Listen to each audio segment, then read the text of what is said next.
హరే కృష్ణ. మొదటిగా ఈ యొక్క ఆపర్చునిటీ నాకు లభించిన దానికి కారణభూతమైన మా అక్కగారికి, స్వప్న, మా చెల్లి మంజులత గారికి నేను కృతజ్ఞుడిని. చూద్దాం, భగవద్గీత గురించి వింటున్నాం కానీ దాని తాత్పర్యం వినాలి, చూడాలి, లోతుగా అనుభవించాలి అనే ధ్యాస నాకు ఎప్పుడు కలగలేదు. మా మంజు తప్పకుండా విను అని పుష్ చేయడంతో ఒక 2 నెలల ముందర చిన్న ఇబ్బంది తగిలి అందరూ ఒక చోట చేరినాం. చేరినప్పుడు నా ఫ్రస్ట్రేట్ చేయడం చూసి ఎందుకు అలా కోపంగా ఉంటావు, ఎందుకు అప్పుడు చిరాకుగా ఉంటావు, ఈ భాగవతం క్లాసులు భగవద్గీత క్లాసులు ఆన్లైన్లో వస్తుంటాయి, యూట్యూబ్లో ఉంటాయి, ఒకసారి విను, బాగుంటుంది అని సలహా ఇచ్చింది. అది జరిగిన 15 రోజులు 20 రోజులకి గీతా జ్ఞానం 12వ బ్యాచ్ స్టార్ట్ అవుతుంది, జాయిన్ కా అంటే సరే అంటే వేరే ఉద్దేశం లేకుండా చూద్దాం అనే ఉద్దేశంతో జాయిన్ అవ్వడం జరిగింది. మొదటి క్లాసు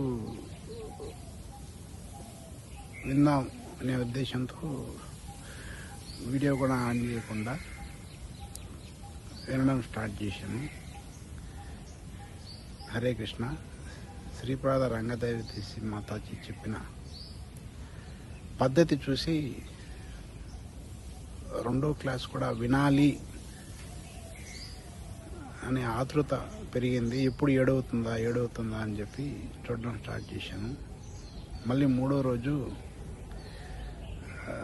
మాతాజీ వీడియోలు ఆన్ చేసుకుంటుంటే చెప్పాలని, చూడాలని, మంచిగా చెప్పాలనే ఉత్సుకత పెరిగి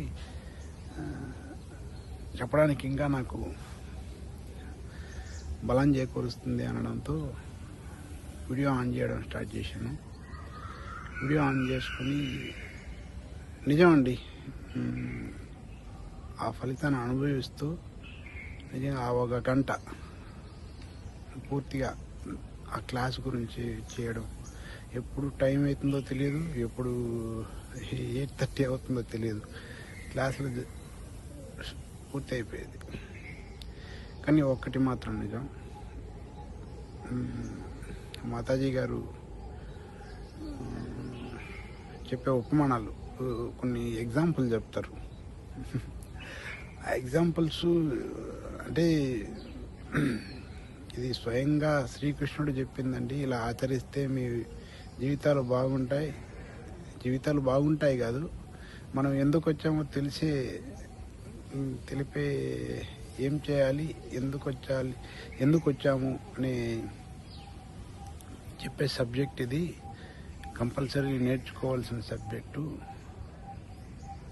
భగవంతుడు స్వయంగా చెప్పినది అనేది గట్టిగా ఫ్లాష్ అయింది. భగవంతుడు అంటే దేవుడు అనేసి ఇంట్లో పెద్దల ద్వారా వచ్చిన భక్తి అనుకోండి. ఆ భక్తితో రోజు దండం పెట్టి దీపారాధన చేసి వెళ్ళిపోయేవాళ్ళం. ఎందుకు చేస్తున్నాం అంటే ఈరోజు నాకు మంచిగా జరగాలి, అంతా మంచిగా జరగాలి అనే ఉద్దేశంతో మొక్కుంటూ నా బాధలు చెప్పుకుంటూ ఇలా ఉండకూడదు, అలా ఉండాలి అని చెప్పి వెళ్ళిపోయేవాళ్ళం. కానీ మాతాజీ చెప్పిన ఉపమానాలతో అలా కాదు, ఇలా చేయాలి అని ఒక చిన్న విత్తనం అయితే మొలకెత్తిందండి. మీరు తప్పులు చేసినా దేవుడు మీ వెంటే ఉంటాడు, గమనిస్తుంటాడు అని ఒక్క ఉదాహరణ అయితే నన్ను ఒక ఏం చెప్పాలి, చాలా ఫ్లాష్ అయింది నా బుర్రకు. దేవుడు తండ్రి లాంటోడు,